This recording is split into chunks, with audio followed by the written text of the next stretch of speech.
everyone, my name is Carla and you have reached my FlossTube channel, Carla Being Crafty. This video is going to be sort of a FlossTube extra. I'm going to be doing a demo of how I do diagonal stitching on full coverage pieces. I just got home from work, so Bagheera is being needy. So I'll let him say hi, and then if he knocks into the tripod or something, you'll know what it is. Anyway, so I'm going to be doing a demo of how I do stitching on full coverage pieces. I'm going to be showing you on two different pieces. They're both Heaven and Earth Design quick stitches. So just a few little things before we get started. I'm going to move the camera so that you'll see my workspace and everything. But the two pieces that we're going to be working on is Nap Fae. The artist of this is Nadia Tate, and this is where it is so far. So we'll be doing a couple stitches on here. Actually, I think I'm going to do one row before I get you on camera, and then we'll be doing probably 2 rows for me to show you. I do want to show you my back as well, because I know with parking, people sometimes freak out about carrying the threads, and I just kind of wanted you guys to see what my back looks like. So it's not that crazy. There might be some that can be trimmed, but for the most part, it looks pretty much like any other back of a full coverage. So that is the first one that I'm going to show you. And the second one is Lavender Roses. This one is by Carrie Hawks. And this is where we are on this one. Now, the reason that I'm going to actually show you both of them is because the method of parking that I use is slightly different, because on this one I'm stitching from the top down, and on this one I am stitching from the bottom up. And so the main stitching doesn't really change anything, but it does change where I park my threads. So I want to show you that. Both of these pieces are, as I said, Heaven and Earth quick stitch. As I understand it, the difference between like a quick stitch and a regular is just the size. You're going to get the full experience of stitching on a full coverage with a quick stitch. Just as much confetti, just as many colors, as opposed to a mini, because Heaven and Earth Designs has mini. As I understand it, minis are actually simpler patterns. There's less confetti in them. Which means that they can tend to be maybe a little bit more blurry, or a little bit more pixelated than some people would prefer.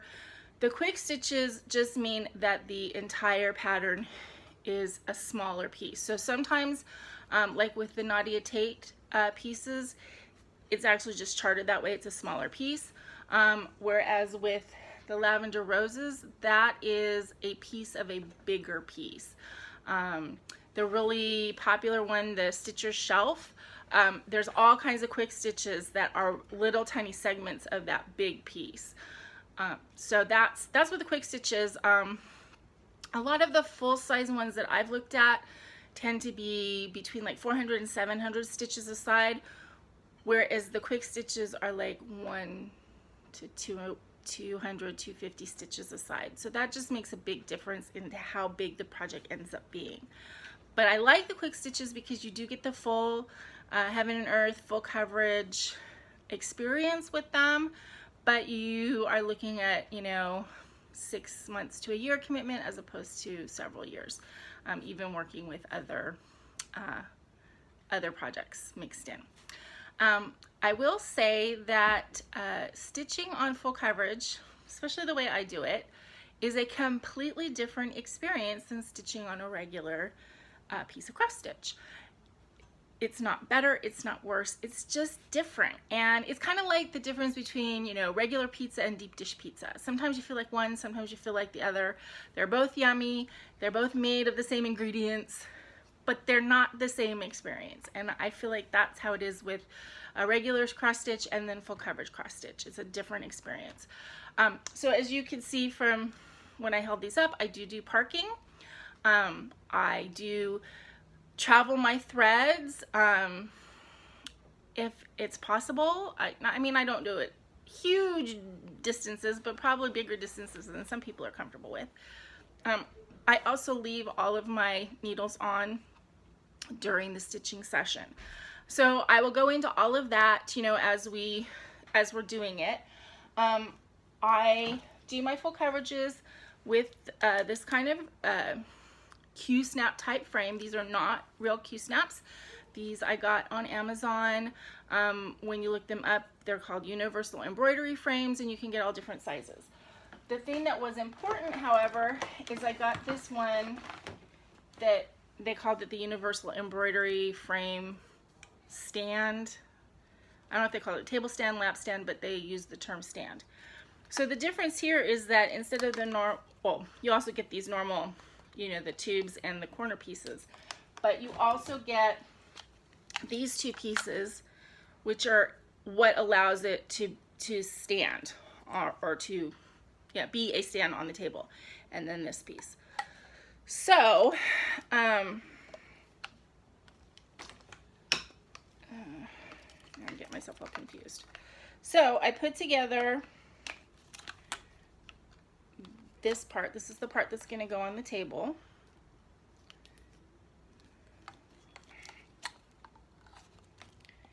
Okay. This is the part that goes on the table.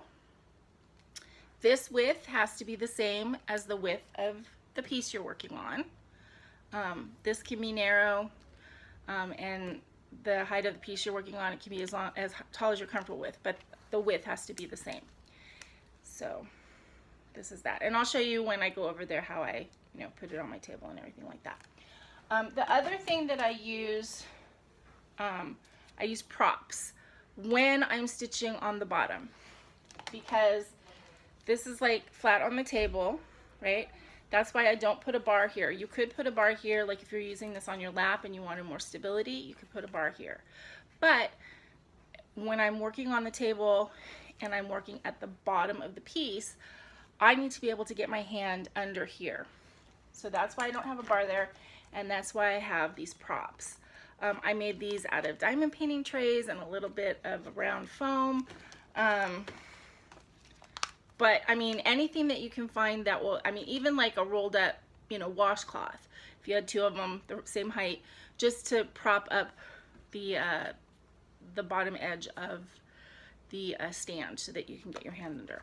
I don't need to use that when I'm working at the top, just when I'm right at the bottom. So, oh, also, I would not, this is a personal opinion, I would not do a full coverage piece without gridded fabric. So, this one this is on an 18 count pre-gridded fabric. It's either the Easy Count or the Easy Guide. I can't remember which one, what they're called. But this is the one where it's pre-gridded every 10 stitches. And this is supposed to wash out. I don't even know that I need to wash it out because it's full coverage. You're not going to see it. So I might rinse this piece afterwards. I don't know. I think you need to put in pretty hot water to rinse it, and I don't know that I'm going to do that. This piece, because I am not stitching the background, you can see right here, there's kind of like a chunk. So I'm not stitching the background, so I wanted to stitch it on pretty fabric, which meant I had to grid it myself. So I gridded it with fishing line. I went under 2 over 8, under 2 over 8, and then that makes this grid. It's also why it looks, somebody had said that it looked like there were lumps in my fabric. It's because that's the little cross piece that's underneath on the back. And because it's fishing line, I cannot penetrate it with a needle. So when I stitch in a hole that's covered by the fishing line, I go to one side or the other. Doesn't really matter which. But then when I'm done with the project, I'll be able to snip these threads and just pull them through. And you can also do that. Some people use a Silky Sliver, which is a metallic thread, I believe, and it's the same thing. You can't pierce it. but I just used a fishing line that I got off of Amazon, like $5 for a big roll. And so yeah, it was kind of a pain to do, but I wouldn't do this stitching without it. So even though it was a pain, it was worth it to me. Okay, so I think that that's all of the basic stuff that I need to go over to start, and I'm going to change my setup here, and I'll be back in a second to show you how I get started. Okay, so this is my work surface. I have kind of a craft table that I use when I'm doing my full coverage. And so what I do, as I said, I use these props when I'm going to be working on the bottom, and I'm gonna start with the catnap, the blue one. So for this one, I do need to use these, and I just put these under these edges here, because it comes off really easy and it helps for the frame not to move around. I do tape the frame down whenever I'm doing this, and I just use dollar store duct tape. Comes off pretty easy, and it just keeps my frame from, you know, wiggling, which is nice. Okay, and then once you have the frame up, then you use these pieces at the bottom. Instead of the regular corners, you use the ones that fit over these pieces, and then you just pop it on here. Now obviously you can use any kind of scroll frame or whatever, and it's going to work the same. There's my light. Okay, and you can see that because I propped this up, I can get my hand under here now for stitching. Okay, now the first thing to keep in mind with the parking, I think people who are not, okay, I'm going to move the camera a little bit closer, so sorry if it gets a little wiggly for a second. Okay, and I will move it even closer when I start stitching, but okay.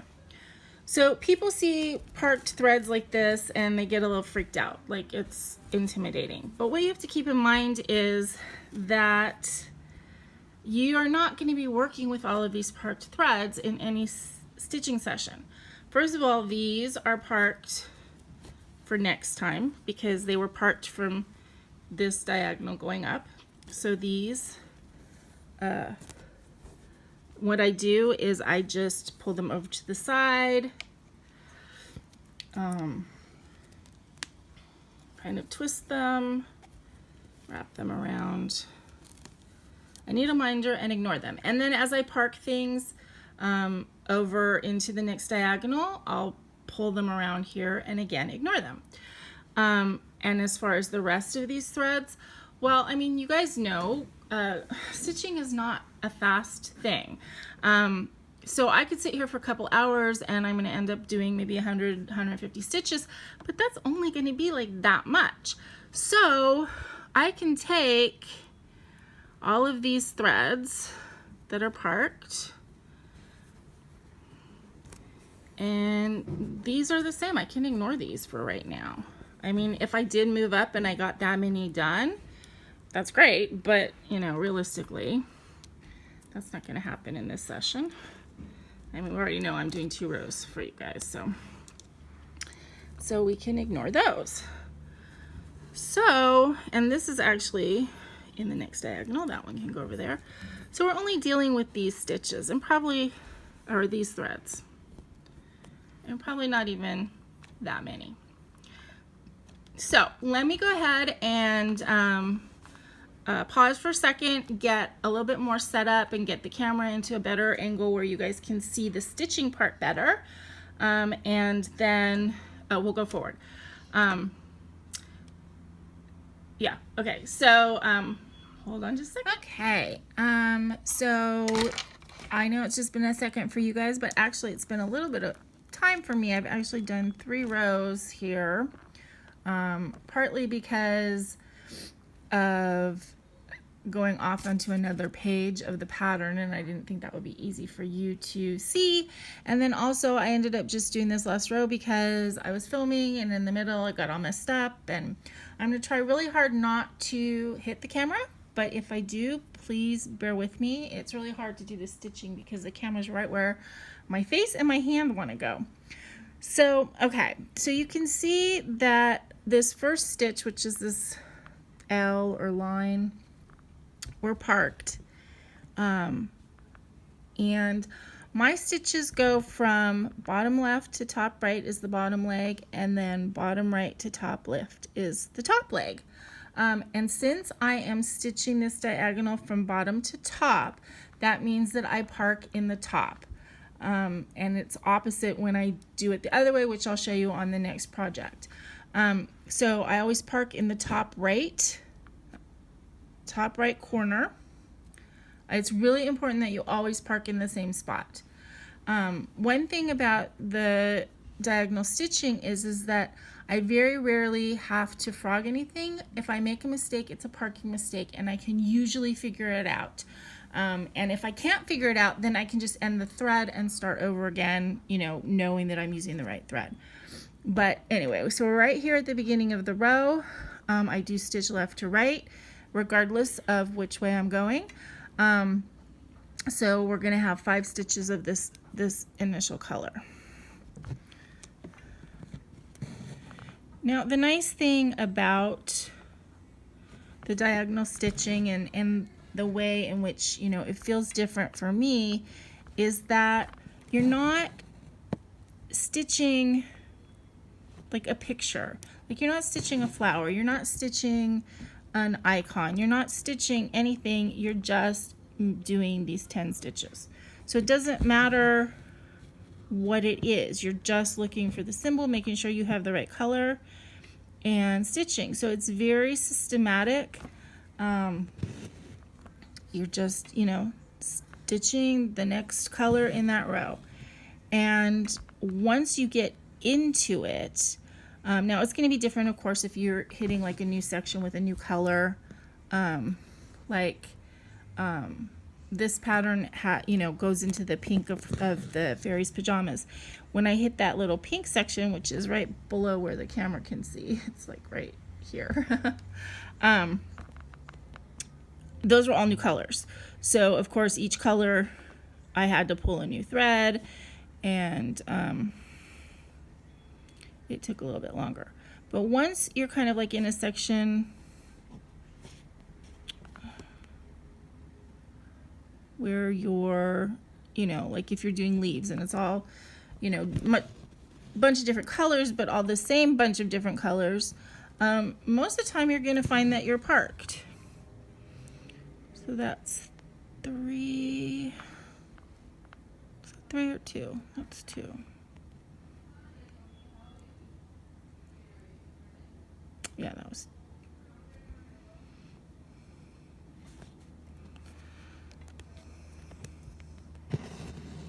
That was 3.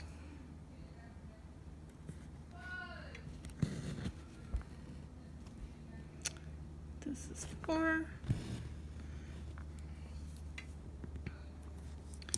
Now I'm sure that because you guys are so close and you can see all of my stitches, the perfectionists out there will be like, you know, my stitches are not perfect, and they're not. And I don't particularly worry about it. I mean, obviously I try to make them as neat as possible, but you know, we're talking about one stitch in a field of a million stitches. They don't really matter. And once the piece is done, it's gonna look beautiful. Okay, so we did our 5 stitches, and now we're gonna park, and we're gonna park right there. So I know that we're gonna go 2 over the row above. That's gonna be a different color, and then this color is gonna park here. And I leave the needle on, and I just take it and I'll stick it on a needle minder or something. Now some people, when they're doing parking like this, they feel like the threads get all tangled, and you know, that's a problem for them. I'm just careful, and you know, when I pull my thread, so the next one is already parked, So when I pull my thread from over here where I had it, I just kind of untangled it from the one next to it. They never actually get tangled, they just kind of are twisted a little bit.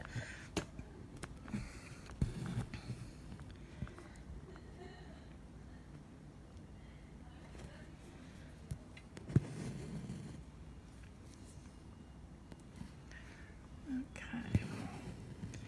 And then once I do that stitch, I'm going to look for that same symbol, and I don't know if you guys can see it on the pattern, because I think you can, but it's right up here, and that's going to be 1, 2, 3, 4 up.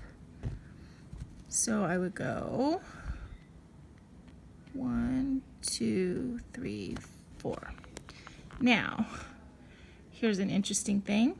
There's already a thread parked there. Why that is because that probably was carried over from the diagonal before it. So I'm not going to park it there. I'm going to look over, and over here that same symbol is in the next diagonal. So that's where I'm going to park it, and then I will take the needle off and leave it for the next diagonal. So that one to count would be 1, 2, 3, 4 up and 2 over.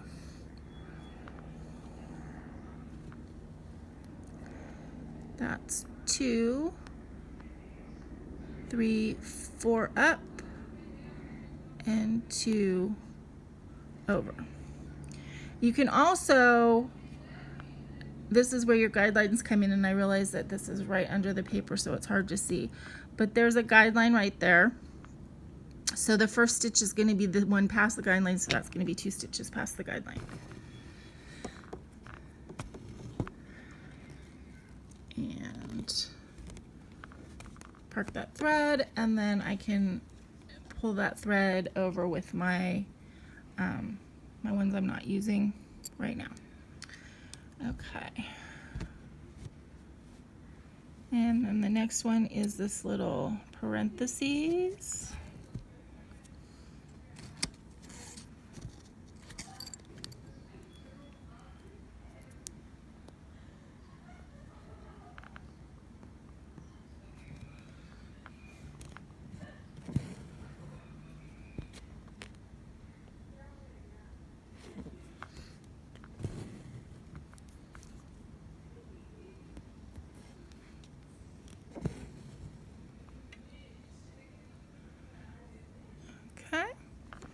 And then it gets parked in the next row. It's going to be the last stitch in the next row, which is going to be right here.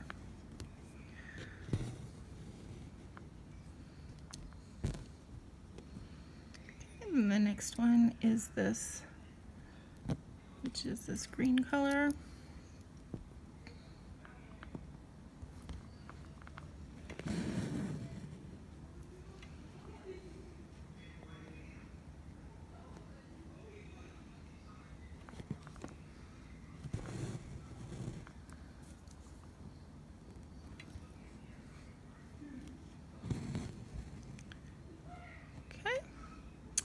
And then we're going to look around, and I don't see anything. Now, normally I would probably look to see if there was something a little bit further over, but since we're on the next page and whatever, I'm going to show you guys, just for the sake of demonstration, what I would do to end the thread. So I do a pin stitch from the front. I guess they're all from the front, but I do a pin stitch to end the thread. And I always do it in a vertical square of the Aida cloth. That's just my preference. You can do it in either, but I always pick a vertical. So I'm going to find something that's somewhat close. That one's kind of... Okay. So to do the pin stitch, you're going to split the threads of the Aida at the top. And then you're going to split the underneath threads when you go back in.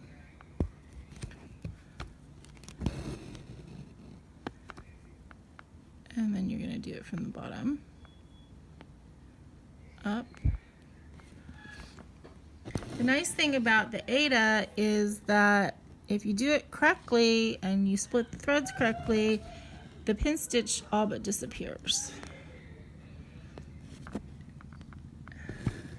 Now I'm just coming up in a nearby hole, and the only reason I'm coming up again is just so that I can clip it from the front.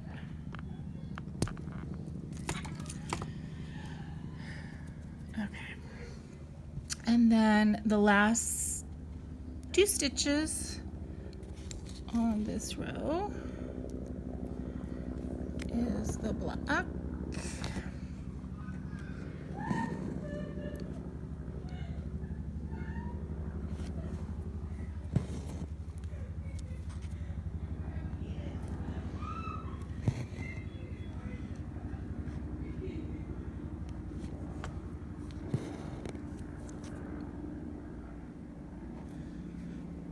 And obviously, because you're doing a diagonal, as you go up, the last stitch is always going to be 1 stitch in from the last stitch on the previous row. Okay, then we're going to park, and we can see that that parked thread is that parentheses, that parked thread is the S, and this is going to park in between them, right there. Okay, so then I finish the row and then I highlight it. Now I never ever ever ever have my highlight anywhere near my fabric, but this is an exception because I never have my fabric hooked. I mean, I never have my pattern hooked to my fabric either. Okay, so there's that. Okay, so then we go to the next row. Now we don't have anything parked in that first space, so that's when you would get out whatever method of floss you have. This is gonna be really close. So I have these on floss cards. I do recommend when you're doing full coverage, if at all possible, whatever method you're using, that you put the number and the symbol, because then you can just go through and find the symbol and it saves a step. You don't have to go back to the pattern and look. So this one is this this solid diamond, and here it is right there, this color. I already pulled one and threaded it. Okay, so then I do a loop start from the front, which means I go down through my top right hole, come up through the bottom left,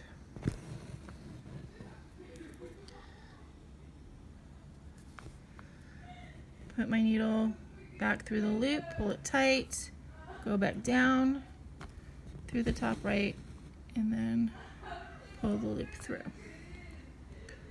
So that's the loop start. That helps keep your back neat, and especially with the parking, you've got threads that are kind of going every which way, so you don't need the extra bulk. Okay, so we're going to do 2 stitches with this.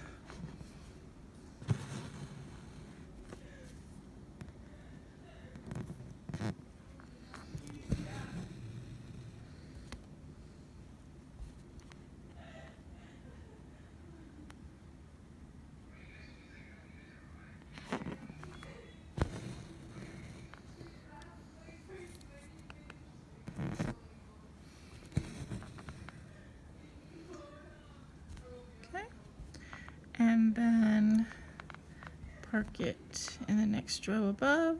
That's the first stitch.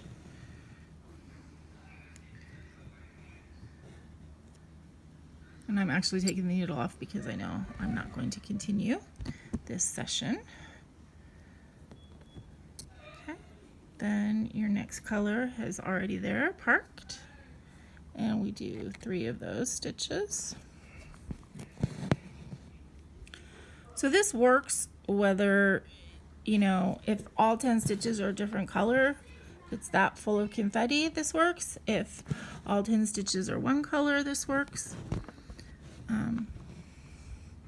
The only exception, I guess, is when I'm doing something, if I had a whole block, solid block of one color, then instead of starting over at the left, I would just go back and forth for a while. But I only do that when there's a solid block. Sorry.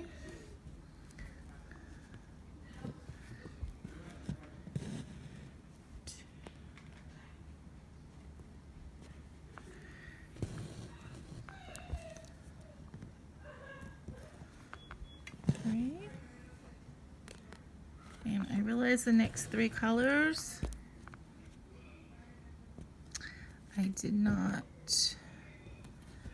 thread the needles. Okay, so we just did those 3, so then we're going to park right there, so it's above the first one we did.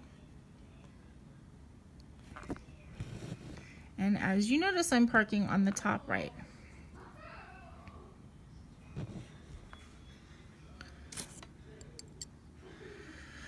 Okay, so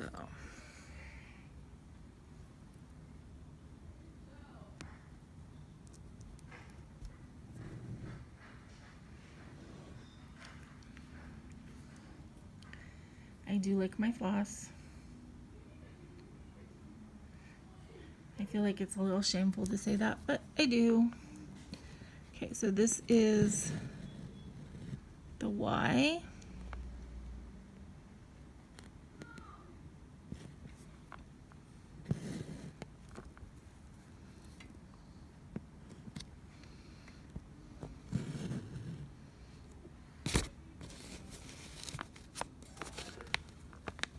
I don't see that anywhere near.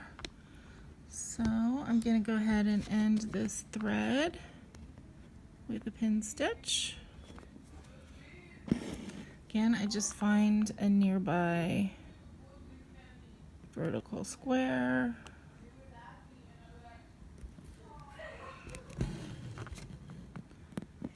I think actually I went all the way through with that one. This is a lot easier when you aren't constrained by cameras and the pattern being right there and everything. So it goes a lot smoother.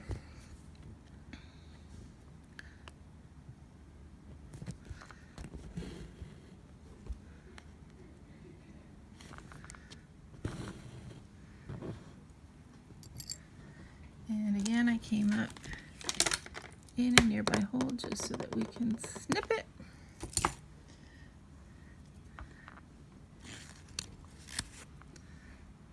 Okay, the next color, this brown color, is this one that always looks like a watermelon slice to me.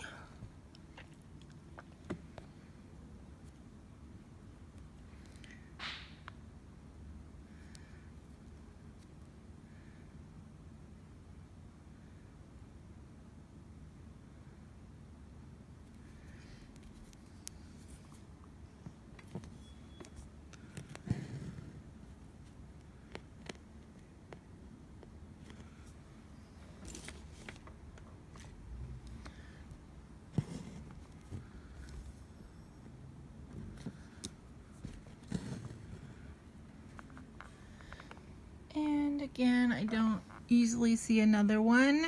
It may be under this needle minder, but I'm not gonna futz around with it. So I'm gonna go over here and end my thread.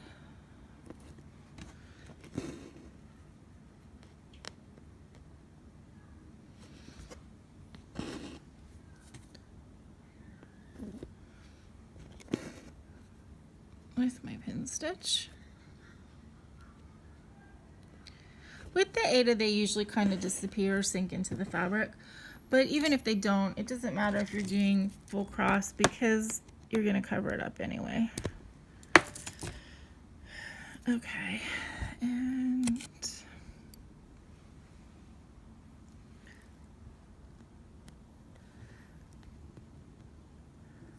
this thread is the S.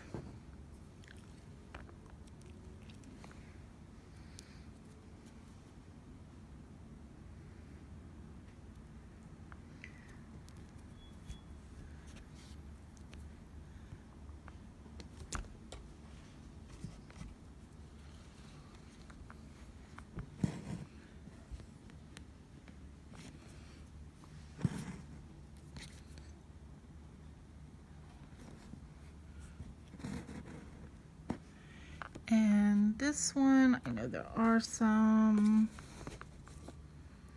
Okay, so there's 1, 2, 3, 4, 5, 6 up and 1 over from the stitch I just did, which is going to put me kind of under this pattern. So hold on, I'm going to adjust that.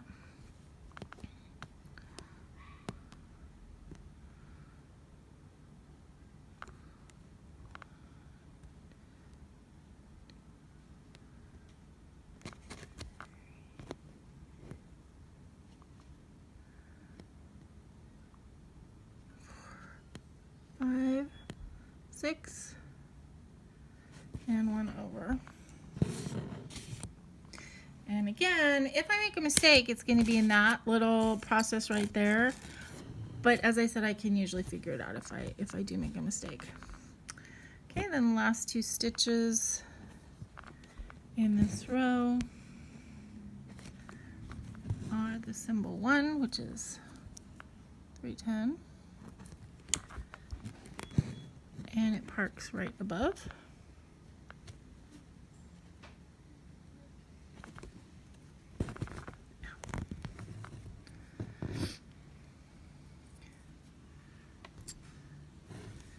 And this brown, now see, it got kind of behind these other stitches, the other threads, but it doesn't matter.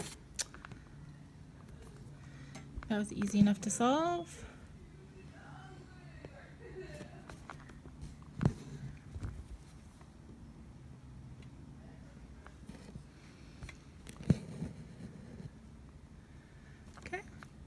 And I do not see this parentheses. This one's different, so yeah, don't get caught up in that because that's a different one. Actually, they're up here, but I think, like, let me see, 1, 2, 4. So that'd be 1, 2, 3. Oh, it isn't parked. Okay, so we can park it right there.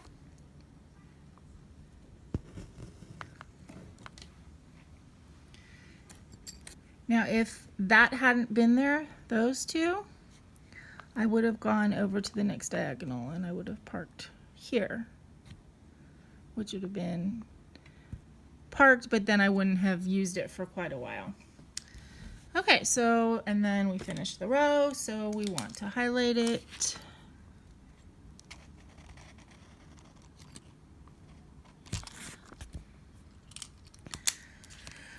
I also put these lines on my pattern, the diagonal lines, just as a help, as a guide. Okay, so that's it for this piece. I'm going to go ahead and pause the camera and switch out to my other project so that I can show you the parking when you're going, instead of from the bottom left, you know, up, which means that you're doing diagonals this way, corner up, diagonals come this way. But on the other piece, I started in the top left down, so my diagonals are going this way. Okay, so I'm pausing. I'll be back. Okay, we are here with the Lavender Roses piece. The difference, I took the props off, so it's a little bit lower, lower down, because since I'm at the top of the pattern, I can go over instead of having to go underneath. Okay, so I'm just going to show you one row. So we're going to be doing this row right here. I kind of put it at an angle to get it to fit in. And I know this looks like 4 or 5 colors that are about the same, but that's the nature of a Haid. Okay, so the first thing is this this Roman numeral 2 symbol. And one thing that I did not mention in the last section because it didn't come up, but when I have the same symbol along a row, but they're not connecting, I do all of that symbol. So for this one, I do the first stitch, and then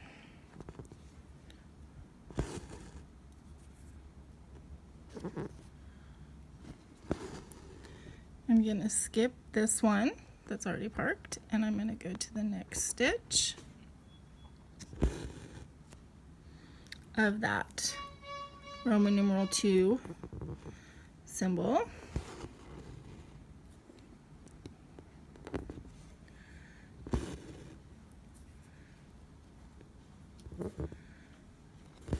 Right there.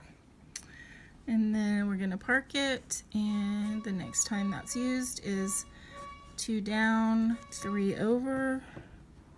So that'd be 1, 2 down, 1, 2, 3. Now, have you guys noticed that because we're going down in our diagonal, that it's parked in the lower left instead of the upper right? So that's the big difference. Now, I prefer this going, down, starting in the top left. On the other pattern, I couldn't do that because of the fact that I wasn't stitching the background. So I didn't want to try and figure out where it started. It was much easier to start at the bottom and move up and then stop when I hit the background. I'm doing this cent sign here, so I'm going to do this first stitch. Then the next stitch is already there. So the next stitch is also the cent sign.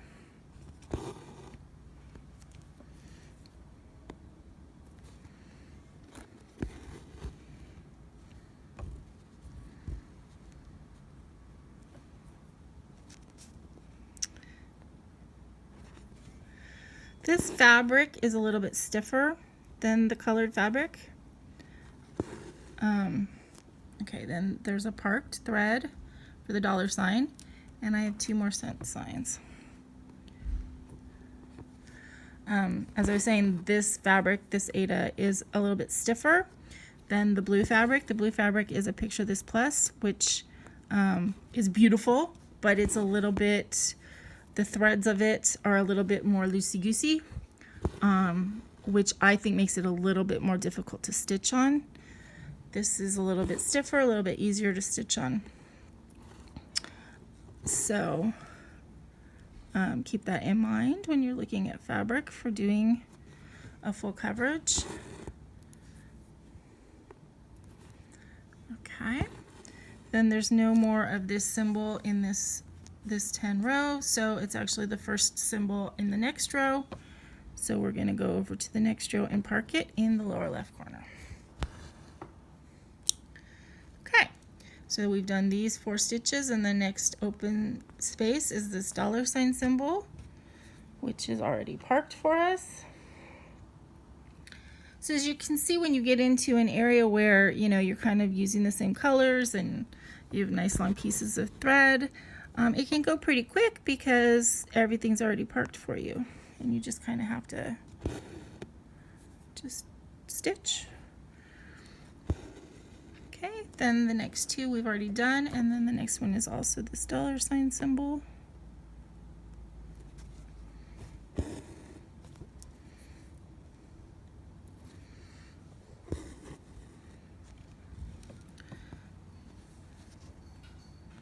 So the stitching is basically the same as the other one, except then instead of starting at the top of my X, I'm starting at the bottom of my X for each stitch.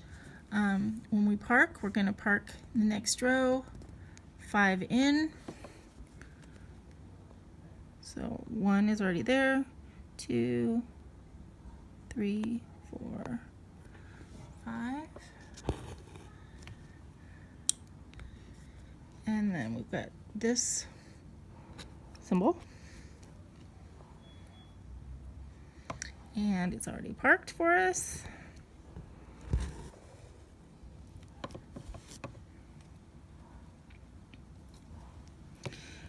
When I'm stitching, sometimes I'll pull, like I'm doing here, I'm pulling the parked thread out of the way just to kind of make the hole a little bit bigger and easier to get my needle into.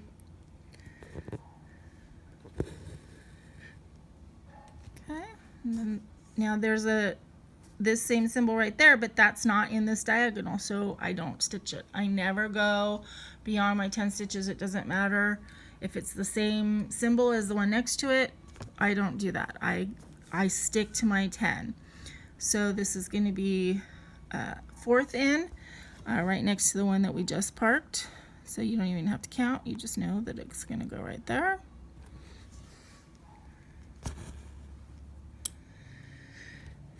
And then this thread is in the next diagonal, so that goes over here and we ignore it. And then this is the little hourglass shape.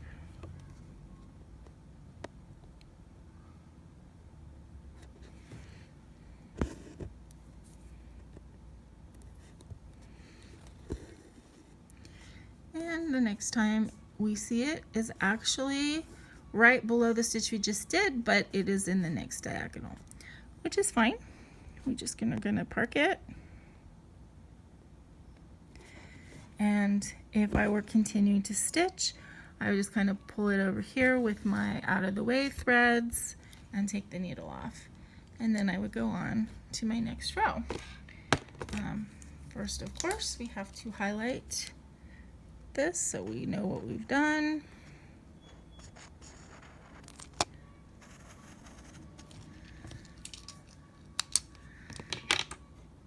And then we would do the next row. But I think that gives you an idea of how the parking works. Okay, so I am going to go ahead and pause again, and then I'll come back and close it out for you guys. Okay, everybody, I hope that you found this helpful. My lighting has changed since the beginning of this video because when I started the sun was out and now it isn't. So that's why all of a sudden it looks so dark. But anyway, I hope that you found this video helpful. If you have any questions at all, of course, put it in the comment section below and I will do my best to answer them. And let me know if there's anything like that you would like me to put on video again, like more specifically, or if there's anything that you didn't quite understand, the loop start or the pin stitch. I do actually have a video up on how to do the loop start from the front, which you can also do with 3 strands. That's in that video. Excuse me, itchy nose. But anyway, so I think that this gives you a pretty good idea of how I do my diagonal stitching. And I am going to be starting a full-size Haid in January. Actually, January 1st at midnight. I'm gonna start it, and I'm gonna be doing that in 10th stitch, and it will be a little bit smaller. These were the blue one is a 16 count Aida, and the Lavender Roses is on an 18 count. I will be doing that on a 20 count easy grid or easy guide or easy count. I can't remember what it's called, but anyway, so that one will be even smaller, but I am going to be doing it in 10 stitch because I don't want to take 15 years to do a project. I want to get it done in a more reasonable time frame. So that's why I'm going to be doing the 10 stitch. I think it looks pretty good. If you guys would be interested in seeing a demo of that once I get it going, I'd be happy to do that as well. So let me know what you think.